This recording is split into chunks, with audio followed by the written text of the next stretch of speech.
नमस्कार, स्वागत है आप सभी का उत्तराखंड की खबरों में। मैं आपके साथ निकिता कश्यप। बुलेटिन की शुरुआत करते हैं। शारदीय नवरात्र के पहले दिन हरिद्वार में दुर्गा पूजा की धूम देखने को मिली है। वहीं आपको बताते चले कि अश्विन मास की प्रतिपदा तिथि शारदीय नवरात्रि की शुरुआत होती है और पहले नवरात्र में माता के पहले रूप शैलपुत्री की पूजा की जाती है। मान्यता है कि इन 9 दिनों में माता धरती पर आकर भक्तों की मनोकामनाओं को पूरी करती हैं। वहीं आपको बताते चले कि मां भवानी नवरात्र के 9 दिन पृथ्वी पर भ्रमण करती हैं और अपने भक्तों के कष्टों को दूर करती हैं। नवरात्रि से पहले मंदिर और बाजार सजने लगते हैं और वहीं आपको बताते चले कि शारदा के बाद बाजार में फिर से रौनक लौट आई है।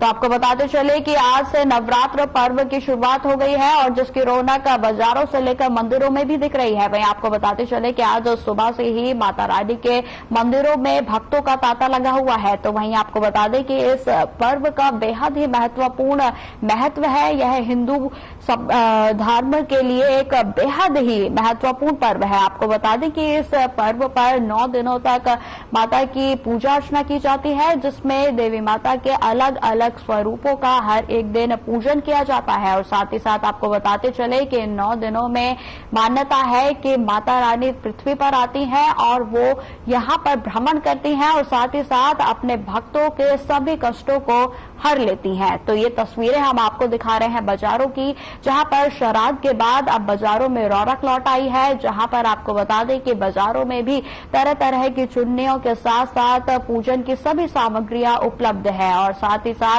मंदिरों में भी खासा जो तांता लगा हुआ है वो देखने को मिल रहा है, जहां पर अधिकतर माता रानी के मंदिरों में रौनक लौट आई है। आपको बताते चले कि मंदिरों को भी पूरे तरीके से लड़ियों से सजा दिया गया है और साथ ही साथ सभी जगहों पर आज रौनक देखने को मिल रही है। हरिद्वार नगर निगम हरिद्वार में टाउन वेंडिंग कमेटी की बैठक हुई। वहीं आपको बताते चले कि जिसमें हरिद्वार के वेंडर्स के लिए नए वेंडिंग जोन को विकसित करने का फैसला लिया गया है। इस अवसर पर सहायक नगर आयुक्त फेरी समिति के प्रभारी अधिकारी श्याम सुंदर प्रसाद ने कहा कि वेंडिंग अधिकारी कमेटी की मासिक बैठक में निर्णय लिया गया है कि भगत सिंह चौक से सेक्टर 2 बैरियर तक जल्द ही प्रस्तावित वेंडिंग जोन को विकसित किया जाएगा और वहीं जिसके लिए लगभग सारी औपचारिकताएं भी पूर्ण कर ली गई हैं।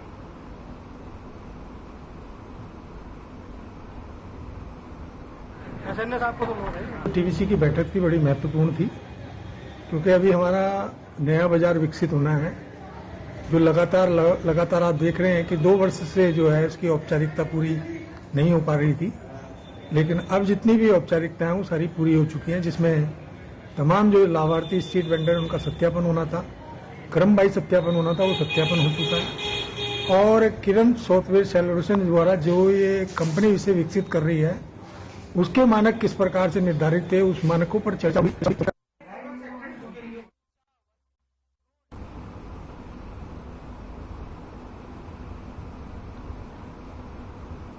प्रधानमंत्री नरेंद्र मोदी के कुमाऊं दौरे को लेकर बेशक कांग्रेस के बड़े नेता असफल करार दे रहे हों, लेकिन वहीं पार्टी के कुछ नेता पीएम नरेंद्र मोदी और सीएम पुष्कर सिंह धामी का हाथ जोड़कर आभार भी जता रहे हैं। आपको बताते चले कि धारचूला से कांग्रेस विधायक हरीश धामी ने पीएम नरेंद्र मोदी के सीमांत इलाके के दौरे के लिए हाथ जोड़कर आभार जताया है। कांग्रेस विधायक हरीश धामी ने कहा कि आदि कैलाश, पार्वती कुंड और जागेश्वर धाम आने से क्षेत्र का विकास होगा।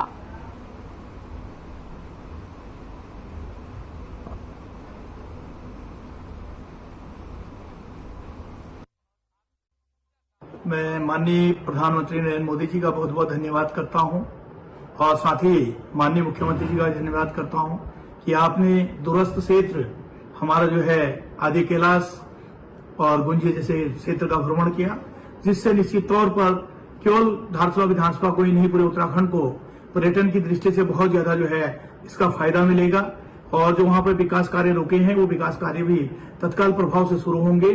उसके लिए मैं माननीय प्रधानमंत्री जी का बहुत बहुत आभार व्यक्त करता हूं और उनका बहुत बहुत धन्यवाद करता हूं।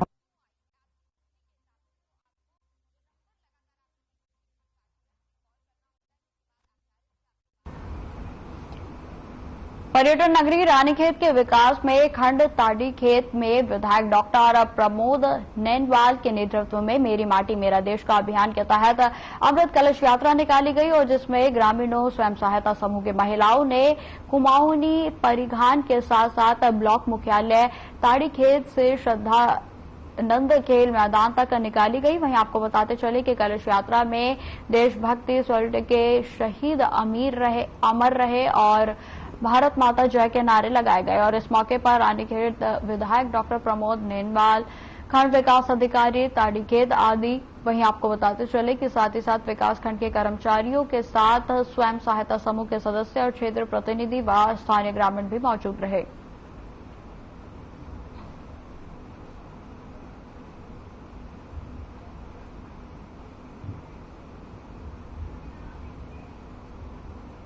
किसानों के मुद्दे को लेकर कांग्रेस पार्टी ने गंभीरता से लिया है। वहीं आपको बताते चले कि पूर्व मुख्यमंत्री हरीश रावत हरिद्वार जिले में आई बाढ़ से किसानों को भारी नुकसान पहुंचा है, तभी से किसानों के मुद्दे को लेकर अग्रणी भूमिका निभा रहे हैं। और इतना ही नहीं, प्रदेश सरकार पर भी हरीश रावत ने किसानों को उचित मुआवजा देने का दबाव बनाने की कोशिश की है। वहीं आपको बताते चले कि रुड़की पहुंचे पूर्व सीएम हरीश रावत ने एक होटल में पत्रकार वार्ता के दौरान बड़ी बेबाकी के साथ कहा कि किसान सम्मान यात्रा के चलते 16 अक्टूबर को एक विशाल ट्रैक्टर यात्रा निकाली जाएगी जो ऐतिहासिक होगी। उन्होंने कहा कि हरिद्वार और सितारागंज में यह निकाली जाने वाली यात्रा में प्रदेश के कई कांग्रेस और किसान नेता भी शामिल रहेंगे। वहीं उन्होंने यह भी कहा कि प्रदेश सरकार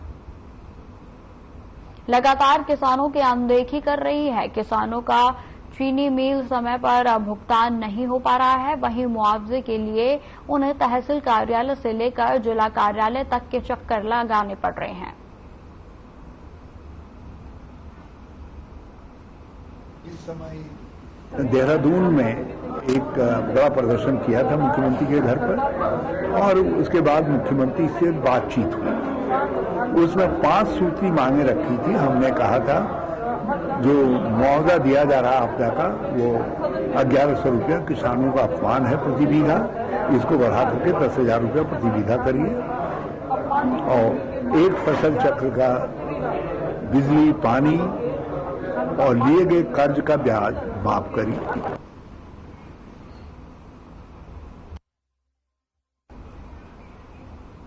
चंपावत जिले के टनकपुर रेल क्षेत्र वेयर स्टेशन के पास आपको बता दें कि बाइक सवारों के आपस में जबरदस्त भिड़ंत हो गई। वहीं भिड़ंत इतनी जबरदस्त थी कि दोनों बाइकों के परखच्चे उड़ गए। स्थानीय लोगों ने आनन फानन में दोनों युवकों को टनकपुर उप जिला चिकित्सालय में भर्ती करवाया और जहां दोनों का इलाज किया जा रहा है। वहीं आपको बताते चले कि जिला अस्पताल के सीएमएस डॉक्टर घनश्याम तिवारी ने बताया कि इलाज चल रहे दोनों युवकों को अंदरूनी चोटें आई हैं और दोनों का एक्सरे भी किया गया है।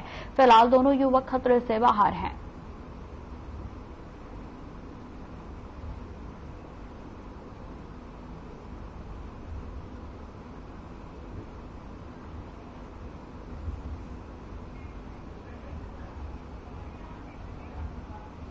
मुख्यमंत्री पुष्कर सिंह धामी के आह्वान पर प्रदेश भर में इन दिनों ड्रग फ्री उत्तराखंड अभियान चलाया जा रहा है और जिसके चलते जहां एक और सूबे की पुलिस नशा तस्करों की धरपकड़ कर नशा तस्करी को रोकने का प्रयास कर रही है, तो वहीं दूसरी ओर जगह जगह इसी क्रम में नुक्कड़ सभाओं और चौपाल के जरिए लोगों को जागरूक करने का काम भी किया जा रहा है। वहीं आपको बताते चले कि लोगों को लगातार जागरूक किया जा रहा है और इसी क्रम में आज कोतवाली विकास नगर पुलिस के द्वारा पुलिस क्षेत्राधिकारी भास्कर लाल शाह की अगुवाई में मदीना बस्ती में चौपाल लगाकर नशे के दुष्परिणामों से अवगत कराते हुए नशे के काले कारोबार की रोकथाम के प्रति लोगों को जागरूक किया गया और साथ ही साथ इस पर काम करने के लिए पुलिस और स्थानीय लोगों के साथ मिलकर समन्वय समिति बनाकर नशे की रोकथाम की बात कही गई।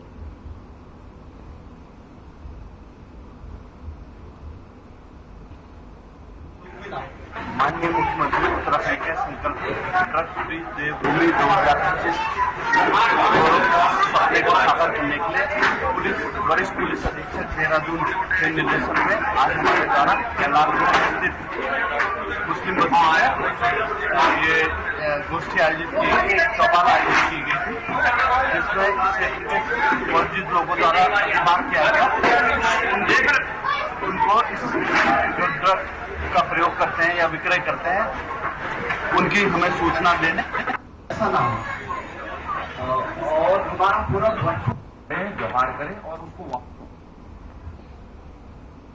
दिनेशपुर में कदली छेदन केला काटने की प्रक्रिया के साथ ही दुर्गा पूजा की शुरुआत हो गई है। आपको बताते चले कि दुर्गा मंदिर प्रांगण में बंगाली समाज की महिलाएं एकत्रित होकर देवी दुर्गा मां के जयकारे लगाए गए। वहीं आपको बताते चले कि ढोल ताशरी के साथ साथ 7 स्थानों पर केले के पेड़ की विधिवत पूजा अर्चना करने के साथ साथ केले के पेड़ को काटकर केले का फल सिर पर रखकर पुनः दुर्गा मंदिर में लाया गया। वहीं आपको बता दें कि बंगाली समाज के लोग कहते हैं कि इसी केले के प्रसाद को देवी मां के प्रसाद के रूप में भोग लगाया जाता है और इसी के साथ दुर्गा पूजा की पहले पड़ाव की शुरुआत दुर्गा पूजा कमेटी की द्वारा कर दी गई है।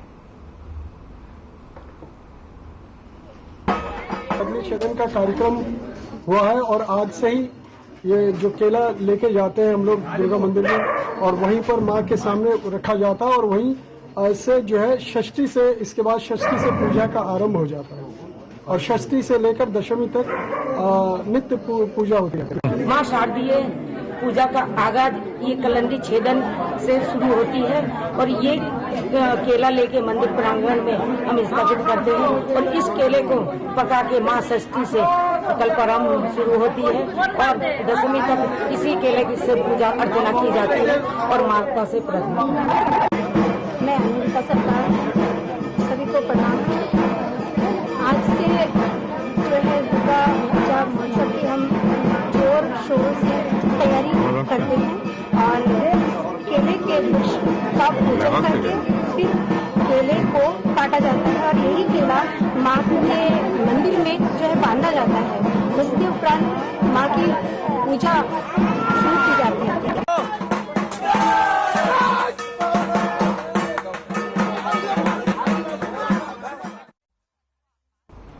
उत्तर भारत का सुप्रसिद्ध कहे जाने वाला मां पूर्णागिरि धाम मेले में अलग अलग राज्यों और नेपाल देश के हजारों की संख्या में श्रद्धालुओं की भीड़ उमड़ने की संभावना है। आपको बता दें कि ऐसे में 9 दिनों तक चलने वाले मां पूर्णागिरि धाम मेले में टैक्सी वाहनों के संचालन हेतु श्री पूर्णागिरि टैक्सी एसोसिएशन की ओर से पूरी तैयारियां कर ली गई हैं। यूनियन की ओर से श्रद्धालुओं को ले जाने और जाने की सुविधा हेतु लगभग 170 टैक्सी वाहनों का पूर्णागिरि मार्ग पर संचालन किया जाएगा।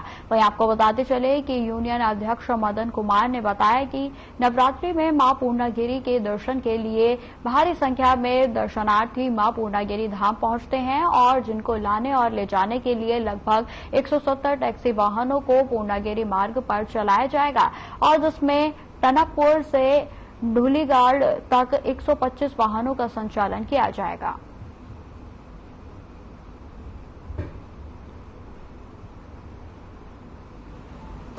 परसों हमारी बैठक थी, माननीय जिलाधिकारी महोदय ने सब लोगों की हमारी टैक्सी यूनियन की और मां पूर्णागिरि की जो ऊपर मंदिर समिति वाले हैं और तमाम जो विभाग है स्वास्थ्य विभाग, हम लोगों ने वो सब की बैठक ली और सभी लोगों को आदेश दिया कि अपना अपना कार्य करेंगे। उसमें हमारी टैक्सी यूनियन का अध्यक्ष होने के नाते हमें भी टैक्सी यूनियन होने के नाते हमें बुलाया गया था और हमारे यहाँ से सेवा गाड़ी से कम से कम 150 से 170-80 लमसम गाड़ी हमारी चलेंगी।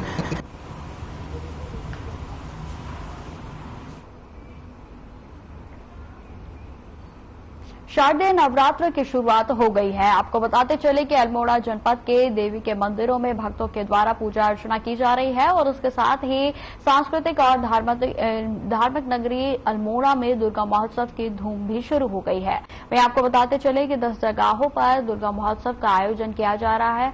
दुर्गा महोत्सव के अवसर पर कलश यात्रा का भी आयोजन किया गया, जहां पर पारंपरिक परिधानों में सजी महिलाओं ने कलश यात्रा में भाग लिया।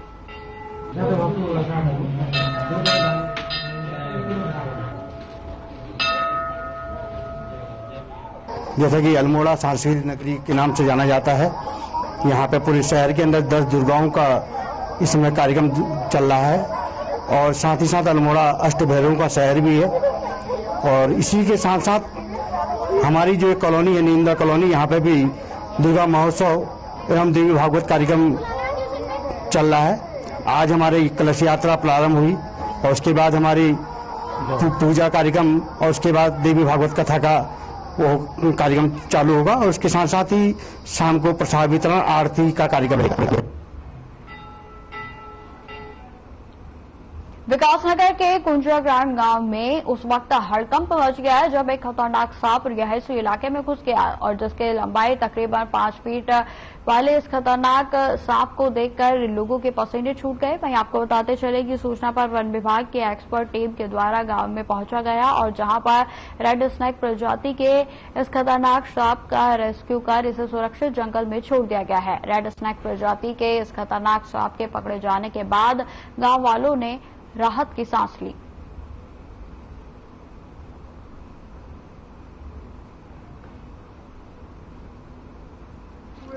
हरगढ़पुर से एक सूचना आई थी कि किसी के आवासीय परिसर में एक स्नेक देखा गया, तो उनके द्वारा जब हमें बताया गया तो हमारे द्वारा एक प्रशिक्षित टीम वहां पर भेजी गई, तो उन्होंने उसका रेस्क्यू किया। रेस्क्यू उपरांत उसे सांप को जंगल में सुरक्षित छोड़ दिया गया है।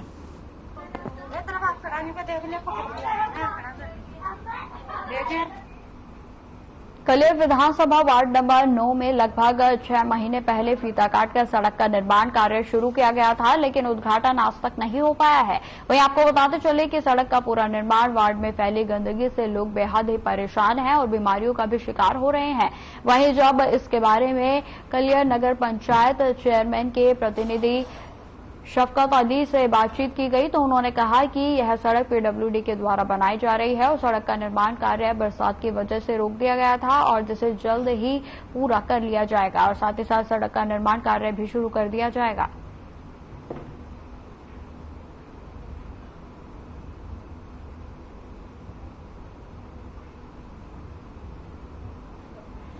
लग चुकी है तो लगभग आगे उसमें जो ना बरसात के होने के कारण वहाँ पानी भर गया था।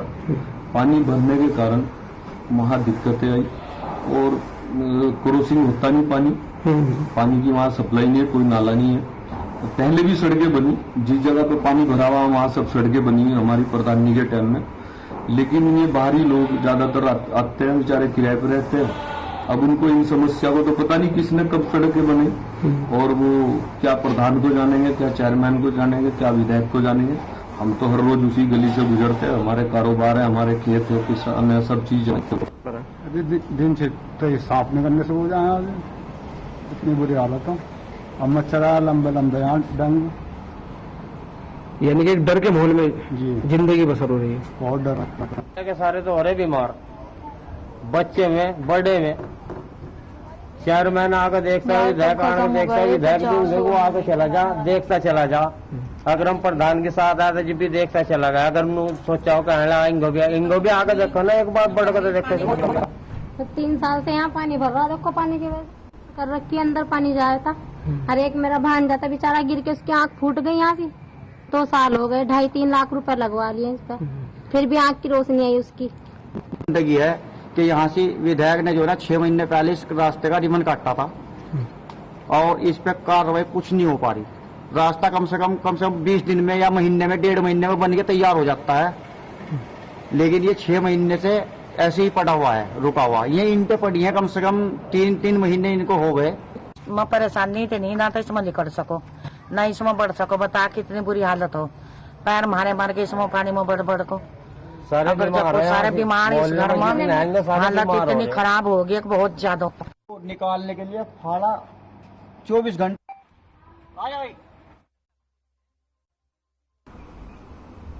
दिसंबर में होने वाले इन्वेस्टर समिट के लिए मुख्यमंत्री पुष्कर सिंह धामी एक बार फिर से दोबारा से विदेश दौरे पर जा रहे हैं। आपको बताते चले कि रविवार को मुख्यमंत्री यूएई के लिए रवाना होंगे और जहां 16 अक्टूबर को दुबई में रोड शो है। वहीं आपको बताते चले कि 17 अक्टूबर को अबू धाबी में रोड शो का कार्यक्रम भी सुनियोजित किया गया है और इस दौरान सीएम अलग अलग क्षेत्र से जुड़े कारोबारियों के साथ मीटिंग भी करेंगे।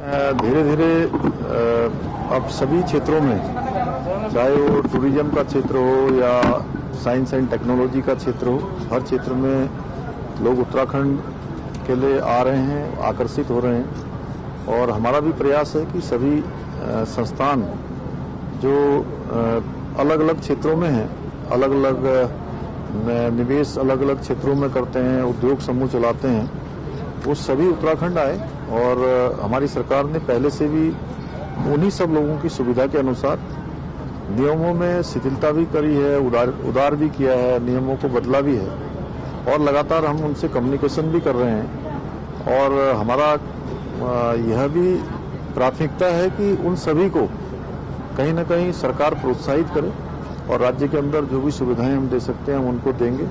आज भी जो यहाँ पर नया इन्वेस्टमेंट आया, नया इन्होंने उद्घाटन किया, ये हमारे लिए बड़ा अच्छा है कि इनका एनसीआर में इसी प्रकार का ऑफिस है, ये ऑफिस यहाँ भी खुला है। निश्चित रूप से एक नई शुरुआत हो रही है जो हमारे राज्य के लिए एक अच्छा है और इसके लिए शुभ संकेत है, सकारात्मक।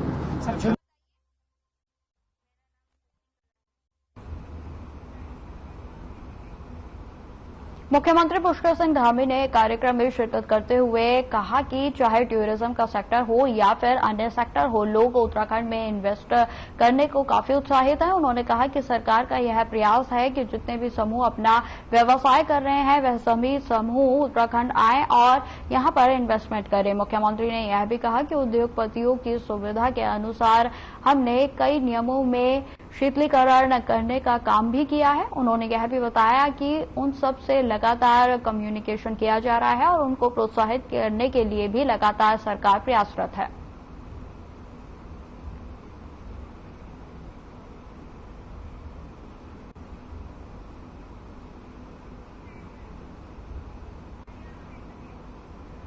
जीरो टॉलरेंस का दावा करने वाली भाजपा सरकार ने उत्तराखंड के उधमनगर में कोरोना काल में गरीबों को बांटने वाले राशन में बड़ा घोटाला सामने आया था और मामले का खुलासा आरटीआई ने किया था। आपको बताते चले कि जिसके बाद घोटाले की जांच में 12 सस्ता गल्ला राशन विक्रेताओं के साथ साथ तत्कालीन जिला खाद्य पूर्ति अधिकारी और क्षेत्रीय पूर्ति निरीक्षक पर मिलीभगत का राशन वितरण में गड़बड़ी का आरोप लगाया गया है और पूरे मामले की जांच तत्कालिक एसडीएम और उपायुक्त खाद्य विभाग के द्वारा की गई, जहां पाया गया कि उधम सिंह नगर के किच्छा क्षेत्र के अंतर्गत 12 सस्ता गल्ला दुकानदार द्वारा विभागीय अधिकारियों की मिलीभगत कर 1 करोड़ 9 लाख रुपए के गरीबों को दिए जाने वाले राशन का घोटाला किया गया। देखिए, विभाग को मैं संभाल रही हूं 2022 से। 2022 से लेके अभी तक मेरे पास में एज सच कभी कोई कंप्लेंट नहीं पहुंची है कि खाद्य विभाग में इस प्रकार का कोई घोटाला या किसी भी प्रकार की कोई अनियमितता जो है वो पाई गई है। मेरे संज्ञान में आएगा, मेरे पास पत्रावली आएगी और आज आपने जैसे बताया है मैं भी स्वयं उसको परीक्षण करूंगी कि ऐसा कुछ भी होगा तो जीरो टॉलरेंस की नीति भारतीय जनता पार्टी की सरकार की है, जनता की सरकार की है। हम लोग उसी के अनुसार काम करेंगे और ऐसा कोई भी व्यक्ति, ऐसा कोई भी अधिकारी जो किसी भी प्रकार से इसमें संलिप्त होगा वो बख्शा नहीं जाएगा। नहीं, ऐसा नहीं है। उसमें जो है कि रिकवरी कार्रवाई चल रही है और उनको नोटिस इशू कर दिया गया है रिकवरी जमा करने के लिए। तो उनसे कहा जा रहा है कि आप रिकवरी कीजिए, नहीं तो अन्यथा की स्थिति में आप अग्रिम कार्रवाई की जाएगी। हाई कोर्ट में भी आपको मैसेज दिया था कि हम हाई कोर्ट ने संतुष्टि जताई थी कि रिकवरी हो रही है, लेकिन अभी तक रिकवरी नहीं है।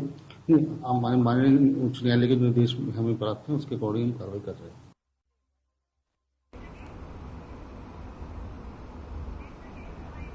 तो फिलहाल इस बुलेटिन में इतना ही। खबरों की और भी जानकारी के लिए बने रहे हमारे साथ। नमस्कार।